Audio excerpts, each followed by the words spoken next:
Welcome to our latest in our podcast series with Rick Bacon of Aqua Metrology Systems. Today we'll be talking about a very serious topic that may already be affecting many of us, lead contamination in our water. AMS has been involved in heavy metal monitoring, including lead, for many years. Based on your experience, what are the specific challenges involving lead monitoring in schools, daycare, and our homes? Thanks, Carter. It's good to be here again. I think we should begin by first sort of understanding where lead contamination comes from. So the first place that gets a lot of coverage are lead service lines. This is an example taken from New York State. And similarly, there are lead pipes in homes. But on top of that, there's also used until the mid-80s lead solder for joining copper pipes and lead pipes. So that's another source of lead contamination. And finally, and not many people appreciate this, lead can actually leach from brass fittings as well. Oh, wow. So they've got quite a broad range of sources of lead contamination. And the thing is that most of the time there isn't a problem. It's safe. You could consider lead as a latent problem. It's a bit like sleeper spies. And then something happens to activate them, and at which point they become very dangerous. And that's the issue we have here. Well, what about lead filters? Do they help at all?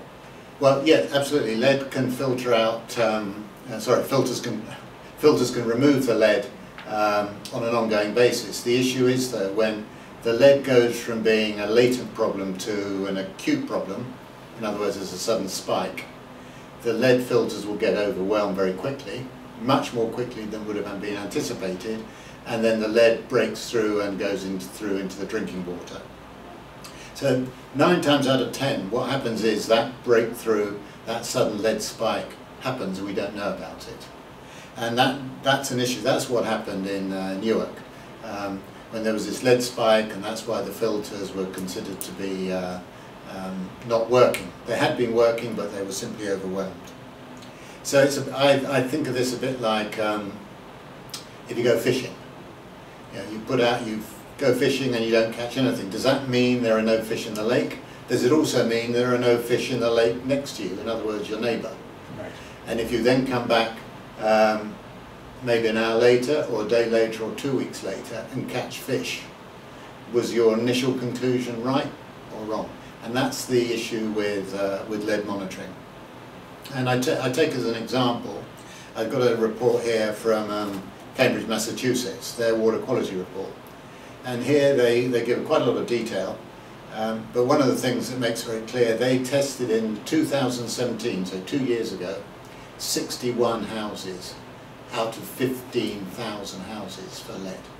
Oh. That was, in fact, their obligation was only to monitor 50.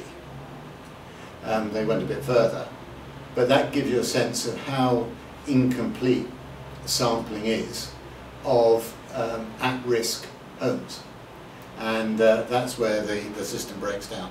So, and it breaks down because generally when lead contamination is found, it's because blood tests have been carried out on children as a sort of course of event, not natural sort of process, and they found to have lead contamination in their blood.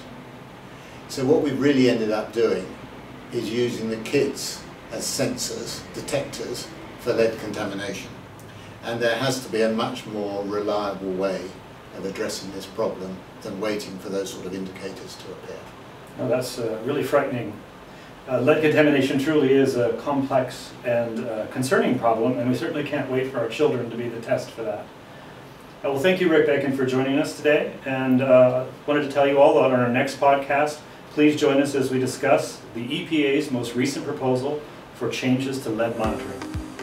Thank you.